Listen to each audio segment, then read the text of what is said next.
Honestly, in my mind, one of the best times of the year is when Olympics are on. I am a huge fan of watching the Olympics on TV. Everybody knows holding it down on NBC.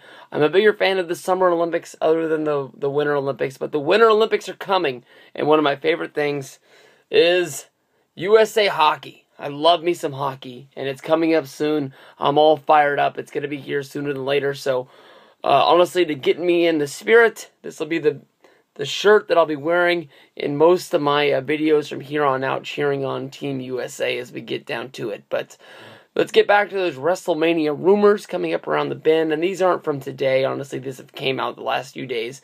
But it's just one of those things that's honestly had me scratching my head a little bit. And honestly, after last night's show, I'm thinking that a good part of these rumors might be dead.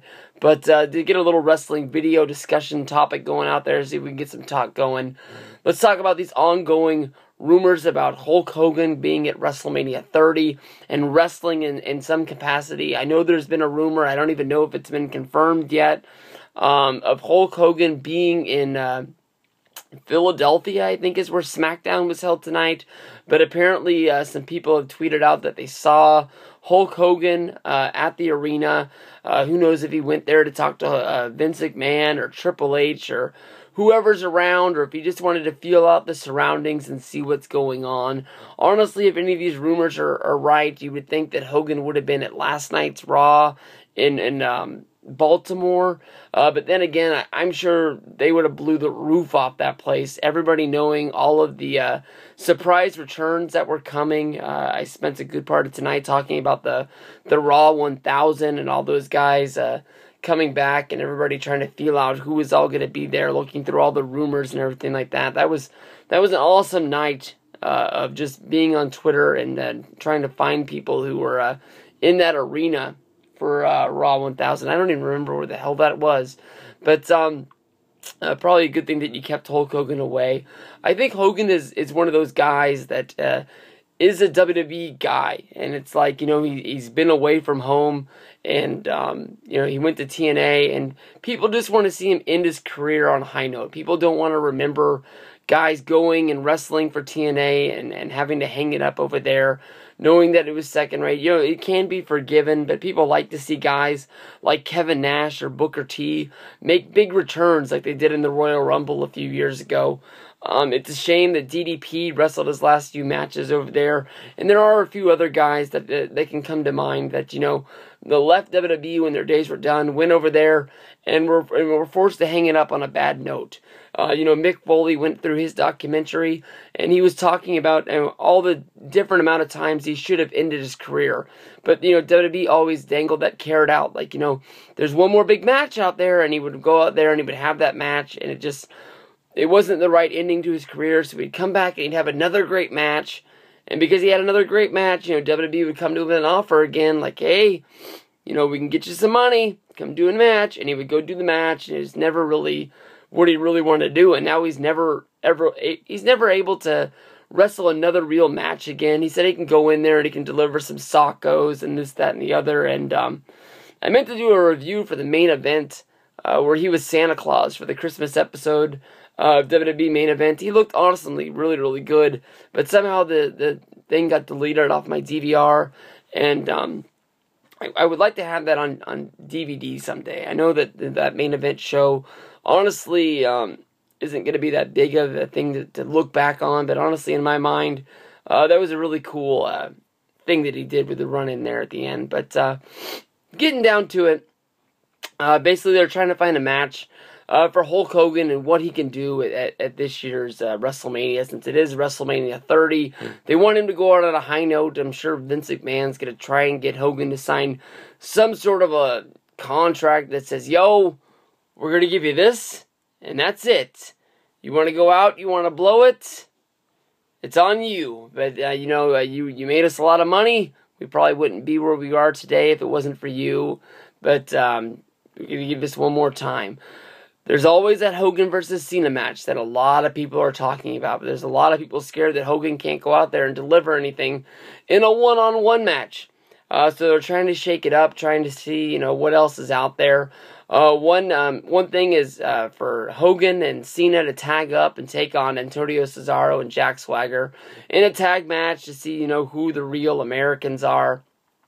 And I don't know, it'd be fun. I mean, Cena's out there wearing red and yellow boxers for a reason, and something's got to be going on between those two to link them up. But to me, honestly, it's kind of a waste in order to have, Cena go out there and not do a one-on-one match with Hulk Hogan. John Cena should honestly be in one of the biggest matches for WrestleMania every year.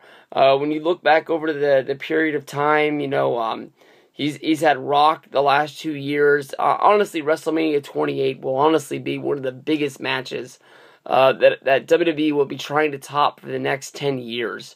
Every year they're going to be trying to put together the biggest WrestleMania they can always do, but it's going to take a long time before you can get to the point of saying, like, this is it, and we're going to have to try and top this. You can think of the same thing with WrestleMania 16, just Rock and Austin coming together at the right place at the right time, delivering an awesome match. WrestleMania 3, Hogan versus Andre, there's a long gap in between those two, but just trying to build up to this one dream match that everybody wants to see. I mean, they put 93,000 people in the Detroit Superdome for a reason. The next few rumors are revolving around maybe John Cena moving over and doing his own singles match or another style of match. People are saying that Cena might take on the Wyatts in order to free Daniel Bryan or some shit like that. No way in the world Daniel Bryan is not wrestling at WrestleMania. That's what I gotta say, especially after the year he's had.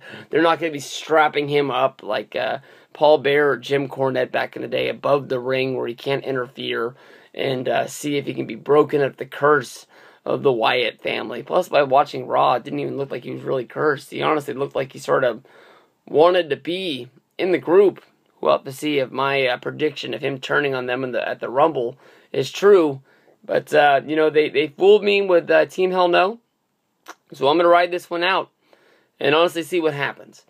But Roddy Piper coming in, I honestly thought that him doing the stuff with the Shield, Piper's Pit worked. It wasn't his best. It wasn't his worst. He just sort of was there. I love Roddy Piper, but honestly, I can honestly admit that it just wasn't his best showing.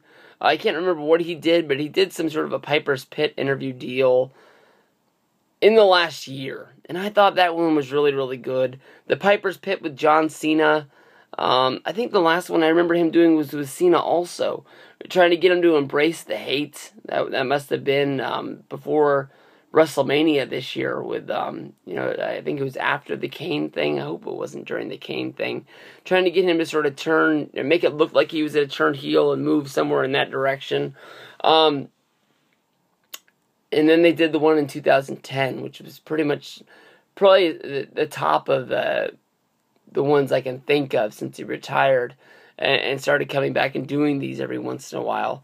But last night's, people have said that he had to write his promo down on his hand and he had trouble remembering it. He blew one of the major lines that the whole, storyline was set around about being there cracks in the Shield, and the Shield just had to sort of say there's no cracks in the Shield. And, some people are pointing fingers at Piper that he blew a big spot in last night's match, revolving around the whole angle about what's going down, if the Shield is crumbling or if they're going to be able to stay together.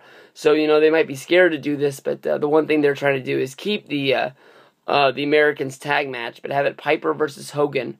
Piper and Hogan going up against Cesaro and Jack Swagger in a standard tag team match. Honestly, in my mind, I like the fact of Cesaro and Swagger getting the rub of working with some legends. I think they're a great tag team. I think they're both great singles workers that have a big-time future ahead of them whenever they're deciding to get out of this. It's sort of like some sort of a holding pattern. I would love to see these guys with the tag titles. I thought that, especially if they have this match, if these are the rumors that are out there and they keep seeing, like, who can Cesaro and Swagger fight, and it's either, Piper and Hogan, or if it's Piper and, or if it's Hogan and Cena, you know, it makes you think that these guys are probably going to end up with the tag titles once the whole thing with the Rhodes brothers is all, you know, over. But then again, you know, I love the tag championships, and I thought the tag championships were, you know, sort of something that Triple H keeps saying that he's going to get featured, and, you know, they're really going to be moving towards getting that tag division up. It just doesn't make any sense to me why they'd be fighting legends. It's almost like you go back to the Cyber Sunday with the Spirit Squad, and they had to fight Ric Flair and Roddy Piper, and then, you know, they're supposed to be the greatest tag team that there's there, and Piper and Flair win the tag championships, which was a cool moment, but then it makes you think about guys like Crime Time, guys like the Highlanders who were around at that time, who never had the tag titles, never got a run with them, and they were a real tag team. There was 2 of them, not 5 of them, and they were actually over, and people cared about them. I don't know. It's just me. And then another thing is just a flat-out Legends match. If they want to go Piper versus Hogan, if you want to embarrass Hogan and Piper and make them look bad, I mean, people are saying that it's supposed to make it, you know, a look back on how far WrestleMania and WWE's grown from WrestleMania 1. Look, I'm enough of a Hogan fan to admit Hogan's not going to be having a 5-star match out there. He's going out there to maybe hit the leg drop, maybe have a close fall, maybe come close to winning a match, but more than likely, he ain't winning. He didn't beat The Rock at WrestleMania 18.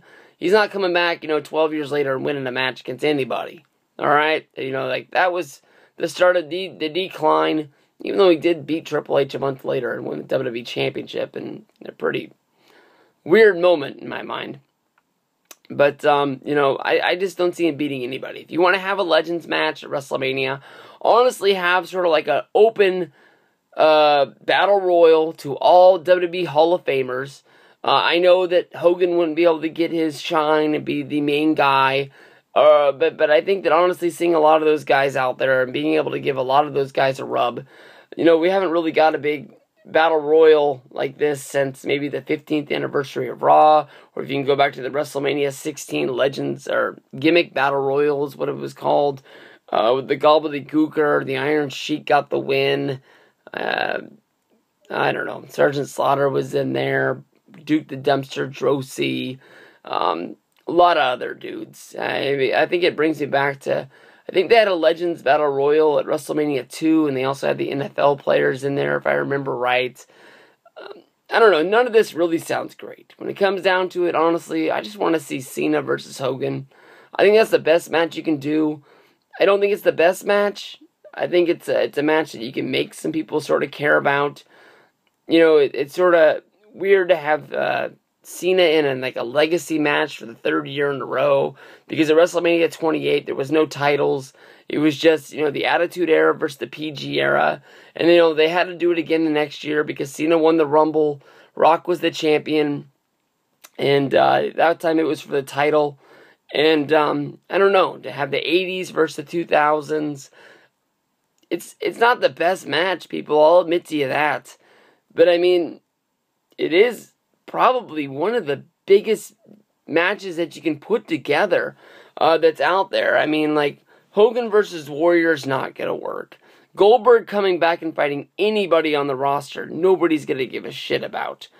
The only dream match that you can really put out there that I think people want to see more than this is going to be Sting versus Undertaker. And for some reason, Sting is held hostage by TNA Impact Wrestling.